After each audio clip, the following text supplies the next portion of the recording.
Hello everybody, my name is Trent, and today we're playing yet another interactive story. I absolutely love these things, and I found a whole bunch of these, and this is The Boat. Now this is not on storyfreescreen.com. I've played all the games on there. I think that might be interesting. So today we're playing The Boat, which is based on the story by Named Lee.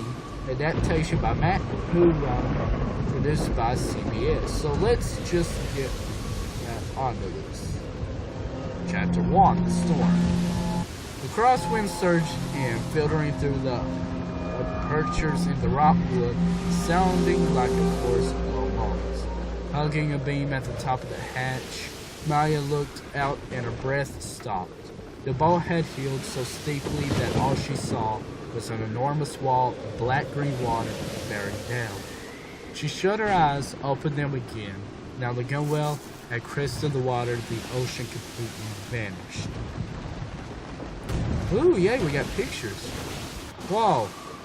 The body collided into her, slapping her against the side of the hatch door. Oh, other body shoes on top of them, thighs and ribs and arms and heads, jammed this way and that with each groaning tilt, writhing toward space as though impelling the boat to heave to. Back into the wind. These drawings look pretty good. Instantly she looked for Trong. There he was, knees drawn up to his chin, face as smooth and impassive as that of a ceramic toy soldier. Finally, the storm arrived in force, the remaining light drained when screams she felt the panic in people's arms and directions, the banging and shaking of shouts from the deck. The whole world reeled, everywhere was distinct and vomiting. Her stomach forced up, squashed through her throat. So this was what it was like. She tried to recall her father's story. 10, 15 meters high, meters high, but they rained shallow against what she just seen. Those dense roaring slabs of water, sky curling overhead like a pool. She was crammed in by a boatload of human beings, thinking of her father and becoming overwhelmed slowly with loneliness, as much loneliness as fear. Concentrate, she told herself, and she did, forcing herself to concentrate. If not, she was unable to, on the thought of her family, then on the contact of flesh pressed against her on every side. She stayed in that human cocoon, heavy and rolling, concentrating until it was over. Try to sleep. She opened her eyes. It was quiet. There was a sort of death in her face. Trong had appeared silently behind his mother. He stood close by without touching her. For a moment, Maya was seized with a desire to take the boy up and press him hard against her chest to keep him, his stillness, self-containment, whatever it was about him, close to her. She began to smell incense from the holy. People prayed to their ancestors. It lightened her head. Wow, that's pretty cool. Do I click this? Precision of people stepped over leisurely as though hypnotized. She got up and followed them. Whoa, was I supposed to do this yet? She got up and followed them. Hurriedly light bathed and sunned and salt-specked faces of the 100 people on deck, all of whom had expected to die here, but were instead granted this eerie reprieve. A dim thought struggled, stabilized in her mind. Maybe the voices on the water were those of their ancestors. What did they know? What were they so desperate to communicate? Now she realized where they were, where they must be. Everyone had heard about these places. They had ventured into the fields of the dead.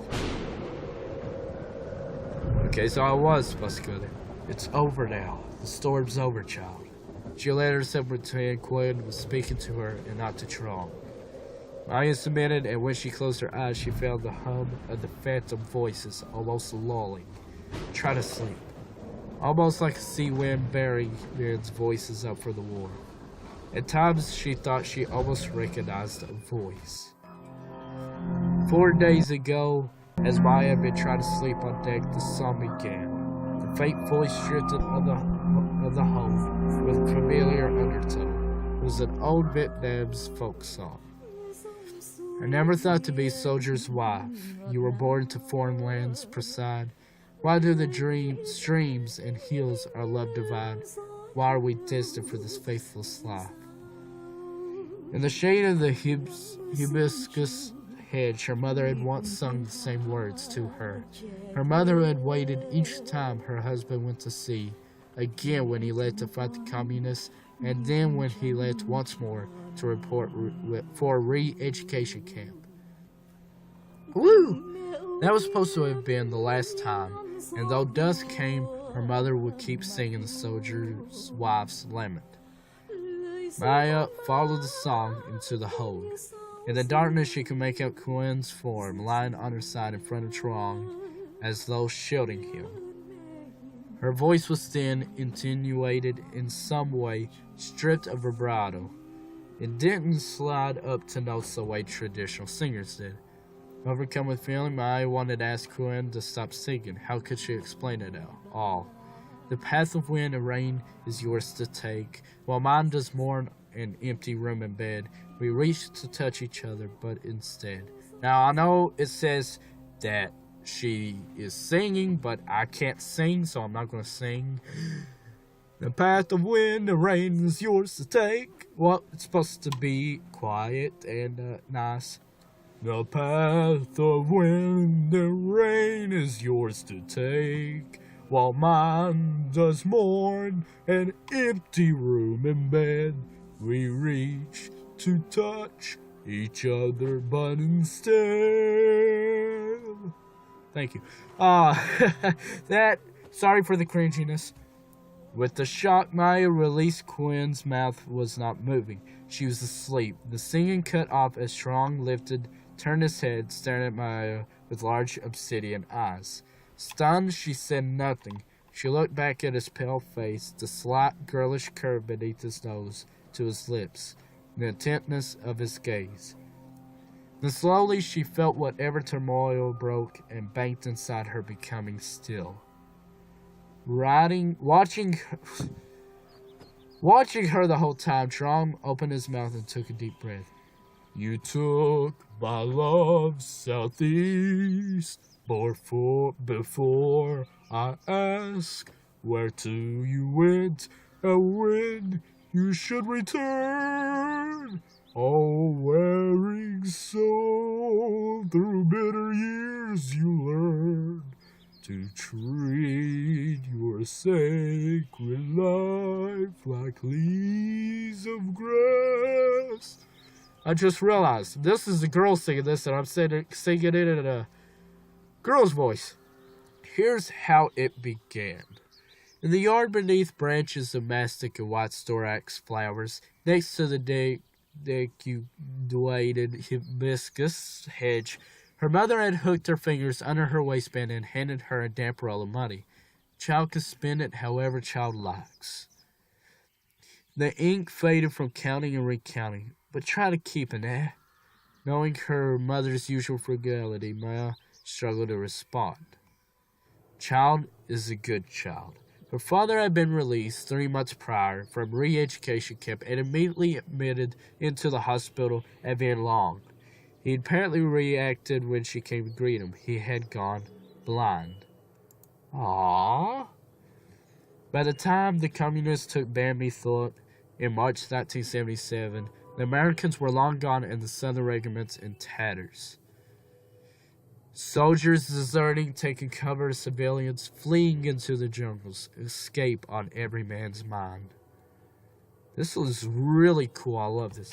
Soon they all learned there was no escape in the communists. Not in the country they now controlled. They were all skilled at turning north, against south, village against village. Husbands against wives, children against parents. The only chance was to denounce everyone and everything. So let's get back to this. The doctors were baffled because they couldn't identify no physical abnormality, no root cause. His re-education had blinded him. Maya had come with so much to say, so much to ask, but he might as well have been deaf as blind. She felt insulted looking at his face when he didn't look back. Can I see you? Ba would get better. At 16, Ba had to look after his whole family. Look after your mother. Stop crying, child. Child is a good child. The next day, her mother put her on a bus to Rajgir. It was a 5-hour trip, she was told. In the market, she would be picked up by an uncle she had never met. Give this to him. Maya stood there breathing hard, sensing the larger finality of their parting. Do you still have the money? Yes. Well, all there was... Remember not to let anyone see it. Yes. Child hasn't said goodbye to Ba. Ba will save her child. On the bus, Maya looked out the back window, searching for her mother's face. But the street, like a wound, had closed over the space where it had been. Chapter 3, Relief. I didn't even know he was on Chapter 2. In Rajgir, in the Millie Market, Maya waited for Uncle next to a grease stand. Petrol and oils and lubricants spread out like lunch condiments. Maya! Maya, ha! She was confused. He said it again and glared straight at her for the first time. She tried hard not to cry. Child has a letter? All at once, Maya remembered her mother's instructions, the folded paper. He read it futilely and refolded it into a tiny square. The first hiding place was behind a house by the river. River! Uncle told her to climb the top of a plank bed and stay there. Don't go anywhere. She lay with a corrugated aluminum roof just a few thumbs above her head, and in the middle of the day the heat was unbearable. A few days later, Uncle came to get her. It was the worst of the afternoon heat and made her memorize a name and address in case anyone asked questions. It was the last she saw of him. The second hiding place was a boat anchored beneath a bridge on the Loch Thang River. One night the owner appeared and tapped her on the shoulder. He tapped 5 other people as well. They all followed him out into the hot, dark, strange openness. A rower waited nearby. Oh, that's cool. We got a roller there. After some hesitation, muted descent, they climbed into his canoe. Maya was in the middle. So we got them moving. So every time I scroll, this continues on rolling. It's pretty cool. It's really cool. Oh!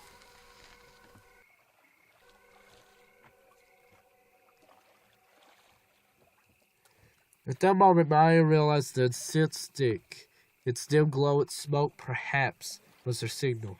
Maybe they're waiting. Keep your head down. They won't wait. Move out of the reeds. Oh, I don't know why I missed this. Maybe they're waiting. Move out of the reeds so they can see the signal. Keep your head down. They won't wait. Move out of the reeds. My name is Chiquan. The woman uses the word Chi for her older sister. Chi is by herself, too. If they come, follow Chi now. If who comes, jump out and swim into the reeds. You can swim, no? Forget your mother. I said keep your head down. Whoa. Thunderstorm, I guess. Oh, we got a little animation here. This is really well put together so far. Really cool. I love this. Okay, I think the animation is over now. Well, I guess it does continue on. Inside the hole, the stench was incredible, almost eye-watering. The smell of urine and human waste, sweat and vomit, the black space full of people, bodies upon bodies, eyes and eyes and eyes. If she thought the first boat was crowded, here she could barely breathe, let alone move. Later, she counted at least 200 people squashed into a space meant for 15. They were gliding into a busy port. Whoa, excuse me, I'm so sorry. Pressed hard beneath her was the body of the boy Ken had been talking to. Viet Cong, man with two M30s, automatic, no? Machine guns. The voice came from above deck, so subdued the person may have been talking to himself. She settled forward against the young boy, not wanting to hear it anymore, trying to block it all out. The voices, the smell. Leave it not and they shoot. They shoot anything. We'll find out soon enough. She watches Ken reach back and with a surprisingly practiced gesture press her palm against the boy's head. She pulled the boy's body closer to her and squirmed like a restless animal. Don't be nuisance, child. In the silence that followed, even the tidal backwash seemed loud against the hull. Shh. This is my little brat, Trong. Shh. Yours, but shh. Shh. Then against the bump, Maya had never heard a sound so sudden and hideous. What is it? A mine? I heard they put landmines. The sound sheared off, leaving behind a deep, tempestuous silence. We're safe for now. All around them, people's faces were untensing, voices and bodies stirring a restless relief. Okay, so let's go check this out. According to Ken, Treong's father, her husband, had already made his escape. She told Maya that had arrived safely in Pualaya, Bedong, one of the largest Malaysian refugee camps, 8 months ago. He was waiting for them there. Why hadn't they traveled together? We were going to Australia. Do you have family there? I don't know. You don't know? Maya will come with us. Doi, you must come. This one likes you. He talks about you all the time. Maya flushed with pleasure, not fully understanding why. He is very good, very patient. And whoever hasn't heard of a boy that can sing like that? It's a miracle. He will make you rich one day. I am not joking. Don't joke. The one was an accident. He slid out in the middle of the war. I was your age then. Maya said nothing. Maybe more accidents will happen. Ha! When you see your husband again, when we reach land.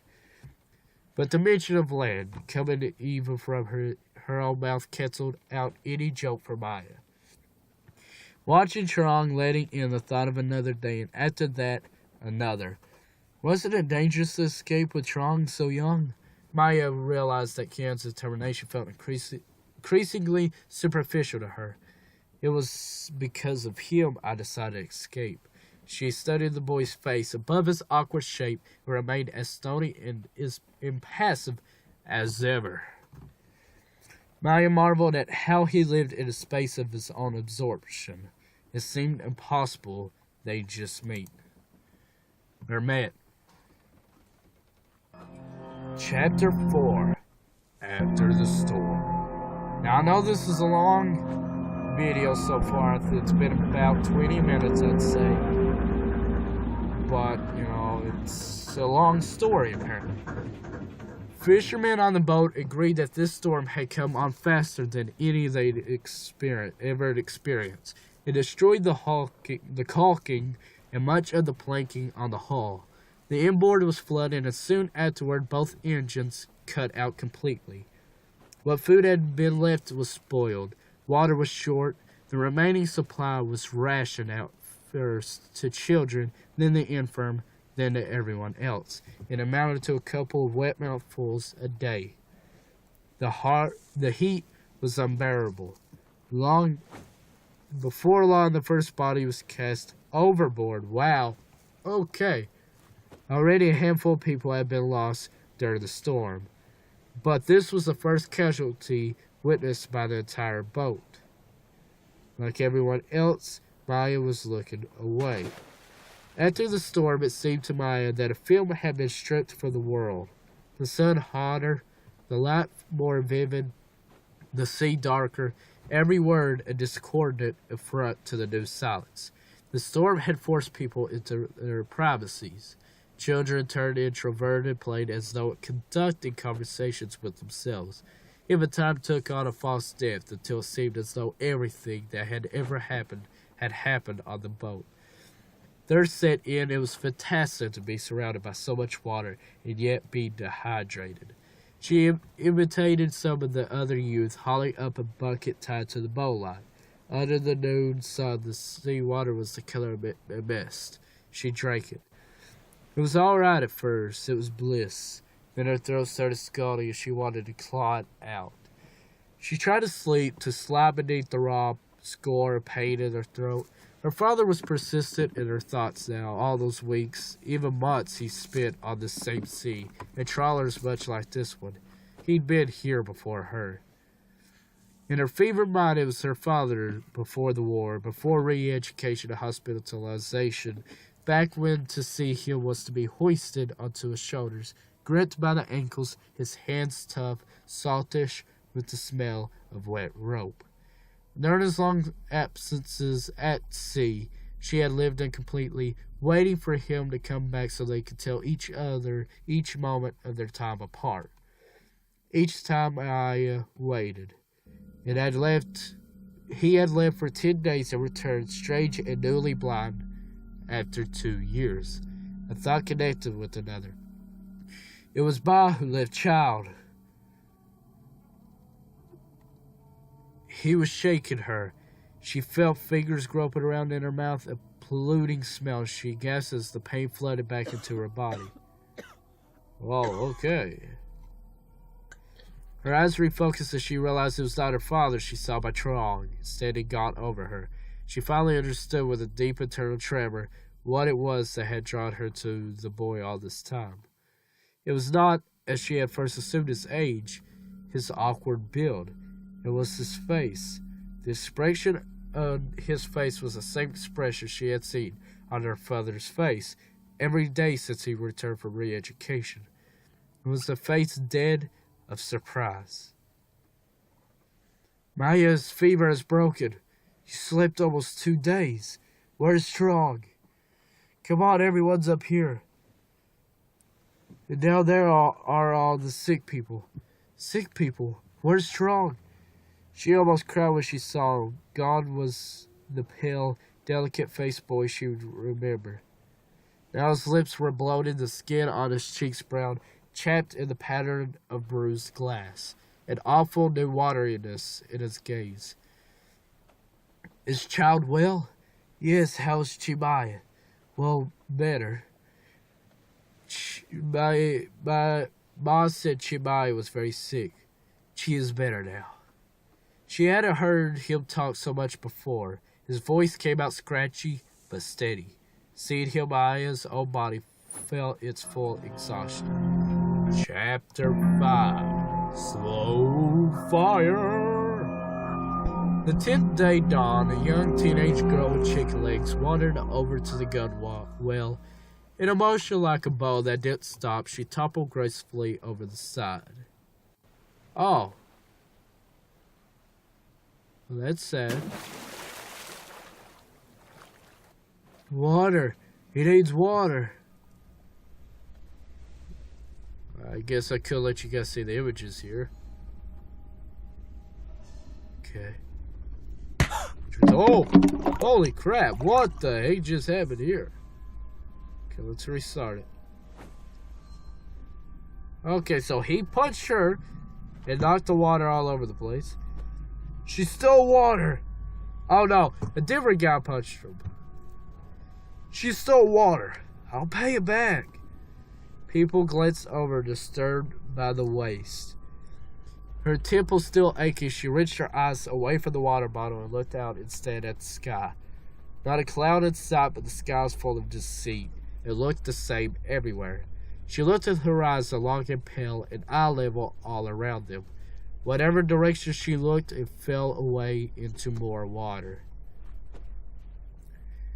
Engines dead, the boat drifted on with men taking turns as best they could to steer the boat to the south. Each hour stretched out its hot minutes. Maya lay on her back under the derrick crane, her head against someone's shin, limbs interwoven with her neighbor's, Truong wedged beside her. The crane cast a shadow that inched up their bodies. At one point, a wind blew in and the boat began to sway lightly in the water. She was riding her father's shoulders. Her mother watched them happily. Truong started singing softly to himself, so softly she wouldn't have heard him if her ear had been inches from his mouth. She listened, hardly daring to breathe.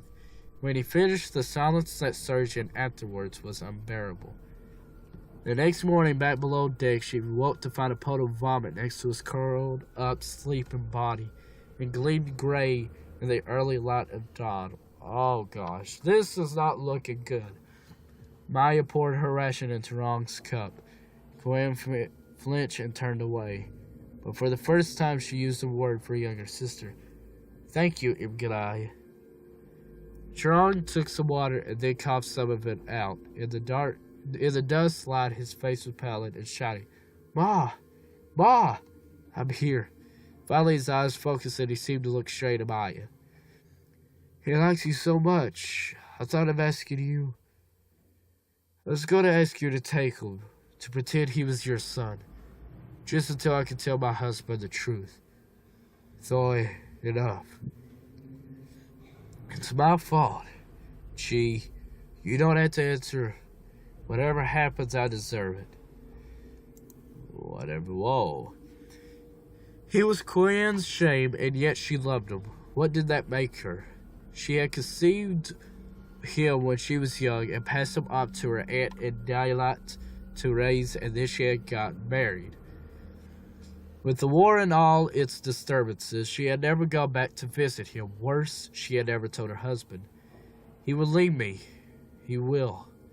But she couldn't abandon her only son, not to the communists.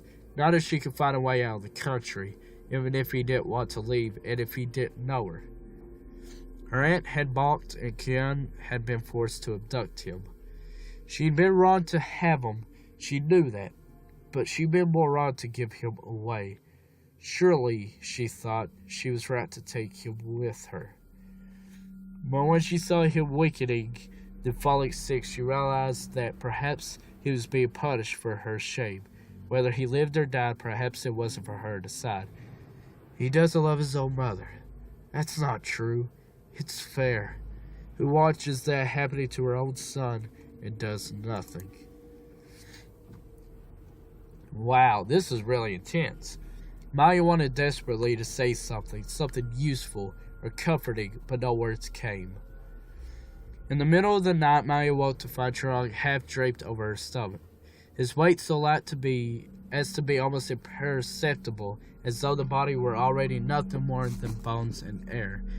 She whispered into the darkness, her thoughts still interlaced with dream, scattered remotely across space and gray sea. Everything will be fine. Scroll.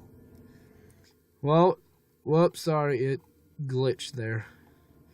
His sickness followed the usual course, muscle soreness and nausea in the early stages. That evening his blisters began to rise, some of them bleeding pus. He became too weak to swallow water. The skin on his face was hot and moist. "Is child all right?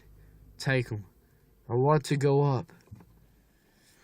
Maya found a spot for them on the deck, surrounded by sleeping families.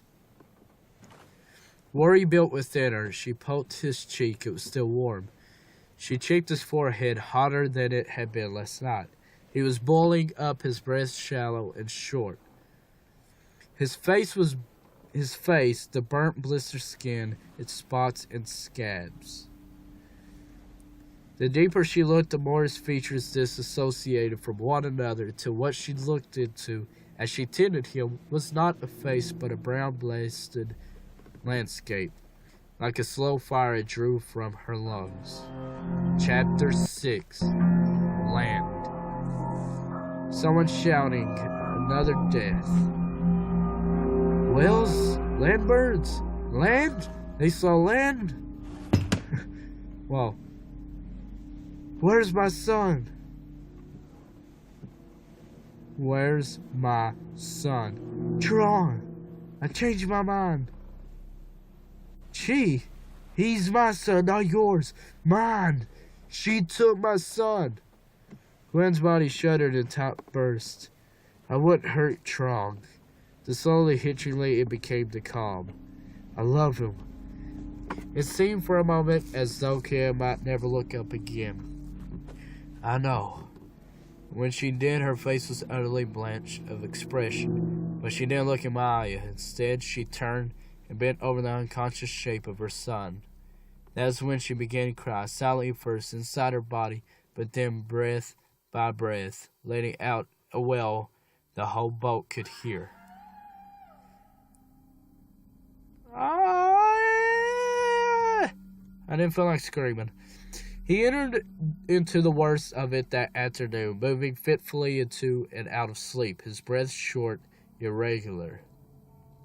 These drawings look amazing, but this is so sad. Oh, was he thrown into the water?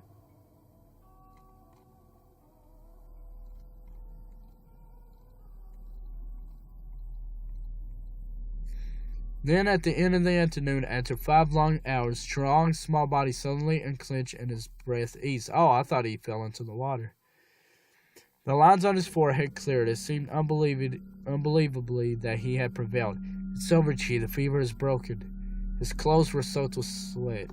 Sleep, my beloved. For a fleeting moment, as Maya saw his face unfasten from its distress, the fantasy crossed her mind that he was dead. She shook it off. Korea's hair fell over her son's face. They both appeared to her strangely now, as if at an increasing remove. Outside, the evening was falling. The last of the light swallow on his skin. After a while, Tron gathered his breath again. Ma will sing the child. Kieran started singing a southern lullaby Maya hadn't heard for years. No, not that one. My favorite song. Your favorite song? He made an effort to swallow. The child must sleep now. Maya waited for him to completely shut his eyes. Kieran found her hand and held it. Maya cleared her throat. I am the magical moon that sheds you light. My soul shines within 1,000 peaks. Wait, this is a girl singing. You wear the scarlet shadow of the sun. The next morning, the morning of their 13th day, a couple of fishermen sighted land. A swell of excitement like a weak current ran through the boat. We made it. We're safe now. With those others strong enough, Maya followed her voice above deck. Outside, the dawn sun steeped through her body as though her body were made of paper. Dizziness overwhelmed her when she saw the half-empty deck. Had they been so depleted? Then she saw the prow teeming with people, all peering ahead, attitudes stalled in their necks and shoulders. She made her way forward and spotted far ahead the tiny breakers on the reefs, and behind those the white sand like a bird's smile, birds hanging in mid-air over the water. During the night she had come to her decision, her thoughts starting always with Trong and ending always with her father. She would look after Trong as if he were her own child, completely, unconditionally, and try not to think about the moment when Kian might ask her to stop. Nearly weightless in her body, Maya descended the companionway. She was all about to call out when she sensed something amiss. Gwen's back, folded over Trion's sleeping form, was too stiff, the posture too awkward. Chi! What will I do now? Maya's heart tripped faster and faster, up into her throat. Oh, not. He wouldn't wake up. Oh, gosh, come on. Thought he would actually survive this. When Maya had left last night, Trong had been recovering. He'd been fine. He'd been asking her over and over to sing to him. What could have happened? He was bundled up in a blanket, the bundle tapered at one end where his legs must have been. Maya could see no part of him. How could this be the end of it? She run the heels of her hands into her eyes as if the fault lay with them. Then she felt Kian's face, cool as shock next to her own, rough and wet and cool against her knuckles, speaking into her ear. At first she recoiled from Kian's touch. What was she saying? She was asking Maya for help. She was asking Maya to carry him. It was time, she said. Time which had distended every moment on the boat until there seemed to be no shape to it, seemed now to snap violently shut, crushing all things into this one task. They were standing. When had they gotten up? Then they were kneeling, facing each other over the length of him, Kian circumspect in her movements, as though loath to take up any more space than her son now needed. Together, the two of them brought the bundle aft through the shifting silent crowd past the derrick crane, where a group of the strongest men waited. There the wind turned a corner of the blanket and revealed the small head, the ash beauty of his face, the new dark slickness of his skin. With a shudder, Kian fell to it and pressed and rubbed her cheeks against her lips against his cheek. Maya took Kian's arm and led her the full span of the boat to the prow.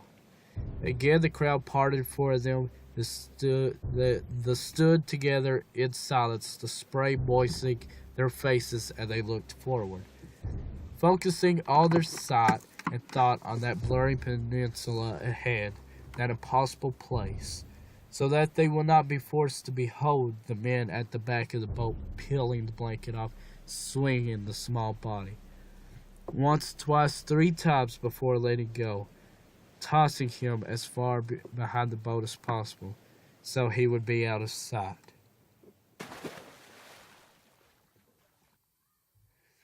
On April 30th, 1975, Saigon fell to the North Vietnam's army. Approximately 2 million people fled Vietnam over the next 2 decades, often by sea. By 1995, 800,000 refugees fleeing by boat had been resettled in other countries. It is estimated between 200,000 and 400,000 did not survive the journey.